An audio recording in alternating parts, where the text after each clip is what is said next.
Assalamualaikum, selamat sejahtera. Berjumpa lagi dalam video yang ketiga. Right, so video kali ni kita dah sebelum ni video-video yang sebelum ni, video yang pertama tu kita dah membincangkan mengenai peraturan-peraturan di dalam amal.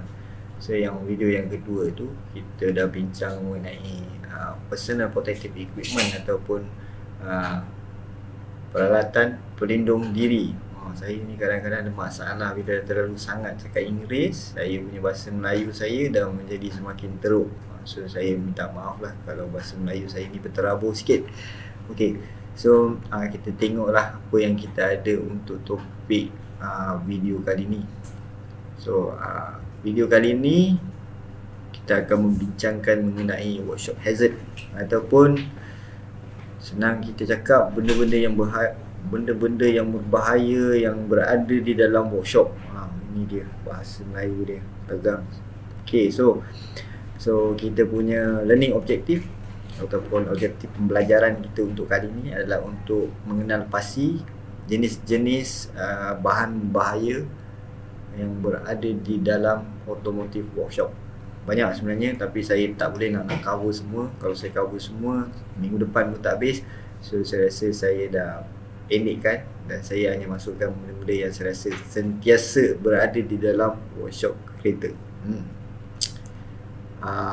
Benda ada video sebenarnya, sebabkan dalam video saya ni dia punya kekangan masa yang pendek, so saya tak bolehlah nak tunjukkan video. Tapi kalau kata anda semua berminat untuk dapatkan slide ni, mungkinlah nanti bolehlah berinteraksi dalam kita punya TOC FP group tu. Mungkinlah kalau ada banyak permintaan, saya rasa tak mustahil lah untuk saya sharekan saya punya slide ni dengan anda semua. Okay, so common hazard found inside automotive workshop. Ini benda-benda membahaya yang biasa kita temui di dalam automotive workshop. Benda yang pertama adalah solvent. Solvent ni apa? Solvent ni lebih kita cakap dia similar ataupun lebih kurang sama dengan bahan pencuci. Jadi kalau kita cakap bahan pencuci tu, orang akan ingat macam adakah dia sabun? Sabun pun bahan pencuci juga, tapi solvent ni dia lebih kurang kepada jenis yang berasid ataupun berakali tinggi lah. Kita cakap high alkali ataupun high acid substance. So dia memang disebabkan dia punya level alkali ataupun dia punya level acid yang tinggi, dia memang akan ada efek yang sangat-sangat teruk kepada kita punya kesihatan. Dia boleh juga menyebabkan kanser, ada setengah solvent tu. So biasanya solvent ni daripada tangan yang memegang bekas bahan pencuci ni ke, ataupun kita gunakan spray ke untuk kita spray bersihkan bahan kerja. Okay, so dia boleh masuk dalam kita punya sistem badan melalui mulut ataupun daripada kulit. So terpaksa pakai sebenarnya untuk kita cuci barang-barang, contoh benda-benda yang sangat-sangat berminyak, ada minyak enjin yang degil tak nak keluar, kita pakai sabun pun dia tak nak keluar juga. Okay, so kita terpaksa gunakan solvent. Ni bahan pencuci ni lah. Kita boleh cakap macam contoh degreaser. Degreaser tu salah satu solvent. So kita kena gunakan hand glove. Hand glove jenis yang mana? Hand glove ada jenis yang contoh macam getah. Itu sangat sesuai, getah yang tebal, bukan getah yang nipis, getah yang tebal. So bila kita mengendalikan, so kita kena ada kita punya PPE. Juga kita perlu pakai kita punya pelindung pernafasan, macam video sebelum ni. Tapi tak adalah pakai yang macam topeng tu. So sekadar cukuplah kita pakai kita punya topeng yang biasa kita pakai sekarang ni, yang new norm. Kita kena keluar rumah je kita pakai topeng tu, sama. Inilah topeng yang kita pakai, boleh juga. Itu untuk kita protect diri kita. Okay, next, bahan berbahaya. Ini fuel lah, bahan api, gasoline. Gasoline tu petrol lah, ataupun diesel, ataupun kita gunakan bahan pencuci tu pun termasuk dalam bahan-bahan yang mudah terbakar juga. So biasanya kita cakap petrol lah, highly flammable substance. Ini memang dia sangat-sangat mudah terbakar. Highly flammable maksudnya bahan yang sangat mudah terbakar. Ada spark sikit je, dia terus boleh trigger api, terus kalau menyala api tu dia terus jadi besar. So avoid getting into contact, neither inhaling this substance it may harmful to body system. So biasanya gasoline ni dia keluarkan jenis warp, right? Dia cepat vaporize. Maksudnya vaporize ni macam dia cepat tersejat. Biasanya dia keluarkan satu warp. Bau dia sedap, saya tak tahu. Kalau macam saya suka bau petrol ni. Saya tak tahu orang lain macam mana suka bau petrol. Sebab tu tak tahulah kenapa. Tapi sebenarnya dia sangat bahaya lah. So jangan ikut saya, benda tu benda yang tak elok, jangan ikut. So tak boleh, avoid daripada kita cium bau petrol ni, bahaya sebenarnya. And then kita ada asbestos. Asbestos ni adalah material atau kandungan yang dia buat, contohnya untuk kita punya brake pad. Kita punya brake system, kita ada satu komponen kita panggil dia brake pad ataupun brake shoes. So dibuat daripada asbestos.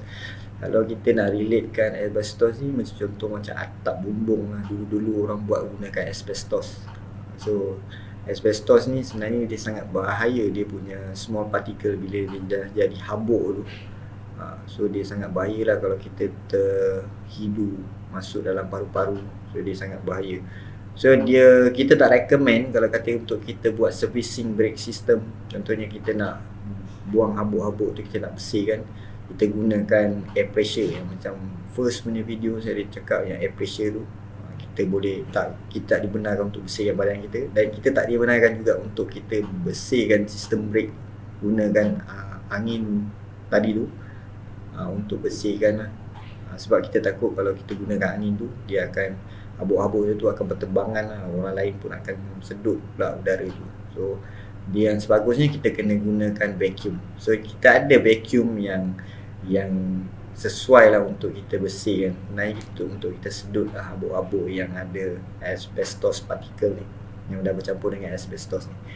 Kalau tak ada, terkalah nak buat kat rumah, nak buat servis brake, tak ada pula lah vacuum jenis tu, boleh je pakai vacuum cleaner yang kita ada kat rumah tu pun sama juga, as long as dia boleh sedut asbestos ni, habuk-habuk asbestos.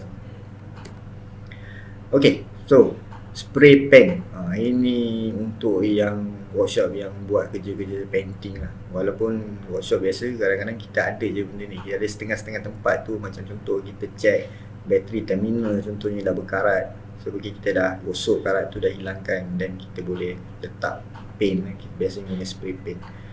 So yang ini pun dia sebenarnya dia punya kandungan tu, dia dalam tu ada kadang-kadang spray painting ni ataupun cat spray ni, dia ada kandungan epoxy. Epoxy ni lebih kurang macam gum lah.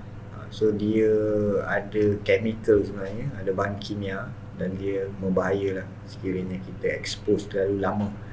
So kalau tengok orang yang mengecat tu, memang kita tengok orang cat tu macam best je kita tengok, tapi sebenarnya bahaya kalau kita hidu cat tu. Macam cat ni lama-lama dia boleh berkumpul dalam paru-paru. So tu yang membuatkan dia jadi bahaya. So nak tengok boleh, tapi jauh ataupun pakailah kita punya PPE kalau nak tengok. Okay, ini bateri. Orang bercakap bateri bahaya. Macam mana ni, kat kereta saya pun ada bateri bahayanya. Okay, so bateri ni dia akan jadi bahayanya bila contoh kita tengah buat charging. Bateri ni bila dia charge, dalam bateri tu dia ada sel-sel dia, dan sel-sel ni dia akan interact lah dengan asid dan air bateri yang ada dalam bateri tu.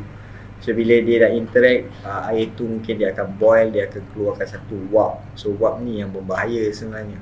So warp tu dia tak boleh dihidu, sebab dalam kandungan warp tu dia ada asid juga. Sebab asid yang dah kita cakap dia dah vaporize. Sebenarnya dalam bateri tu dia ada asid ataupun sulfuric acid. Sebab tu kita cakap dia tergolong dalam benda-benda yang berbahaya di dalam workshop bateri. Dan bila kita handling bateri pun kita ada dia punya prosedur lah yang kita kena follow. Contoh kita kena gunakan rubber glove, kita kena pakai eye protector kita, right? Dan bila kita charging ataupun bila kita buat jump start, make sure terminal bateri tu tak bersambung di antara kedua-duanya, sebab dia boleh mengakibatkan spark juga. So ini ada juga certain cases yang bila terminal dia bersambung dua-dua, dia boleh meletup bateri tu. Okay, so asid dalam bateri tu boleh terpecik, kena kat kulit. So kulit boleh terbakar sebenarnya, kena ataupun cedera lah. So ini salah satu daripada benda yang berbahaya. Welding, welding pun berbahaya. Okay, sebenarnya welding tu tak berbahaya. Yang menjadi berbahaya satu, dia punya sinar daripada welding tu, cahaya tu. Dan satu lagi adalah asap yang jadi tu. Sebab asap ni dia ada banyak sebenarnya benda-benda yang tak elok dalam asap tu.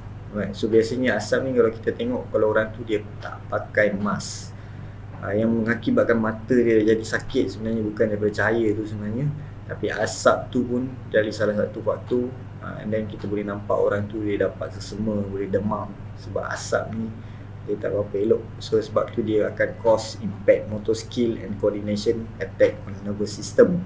Sebab tu kita boleh sampai demam, badan sakit-sakit, sebab asap tu tak bagus sebenarnya untuk kita. Right, so macam mana ni? Orang bertanya, cikgu, contoh orang tanya saya, macam mana ni, bahaya ni, macam tu saya tak nak welding lah.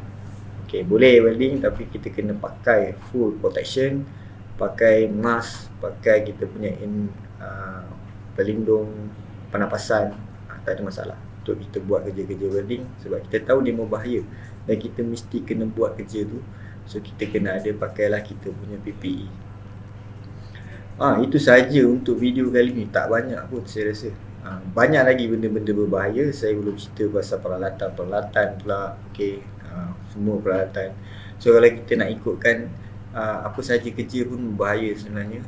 Tak ada apa yang tak berbahaya, tapi kalau kita tahu tahap bahaya dia macam mana dan macam mana untuk cara kita cegah daripada berlaku kemalangan, tak ada apa masalah pun untuk kita buat apa-apa kerja. Sedangkan dia duduk di dalam rumah sendiri pun ada banyak benda-benda yang berbahaya, apatah lagi di dalam workshop ataupun workshop kereta. Okay, so macam biasa, kalau ada apa-apa soalan nak tanya, mungkin tak ada dalam slide ni, nak tanya mungkin abang ni berbahaya tak? Tanya saya, tak ada masalah, saya sedia membantu. Macam biasa boleh contact saya melalui TOC FP Group, Facebook, ataupun melalui email kami tocfp@toc.edu.my. Tapi jangan call yang kat bawah tu. Kalau call yang kat bawah tu, orang lain yang jawab bukan saya. Tapi mungkin dia akan sambungkan kepada saya, tak ada masalah kalau nak telefon. Okay, so terima kasih banyak kerana sudi meluangkan masa untuk menonton video ni, dan kita jumpa lagi dalam video yang akan datang. Sekian, terima kasih. Assalamualaikum, jumpa lagi.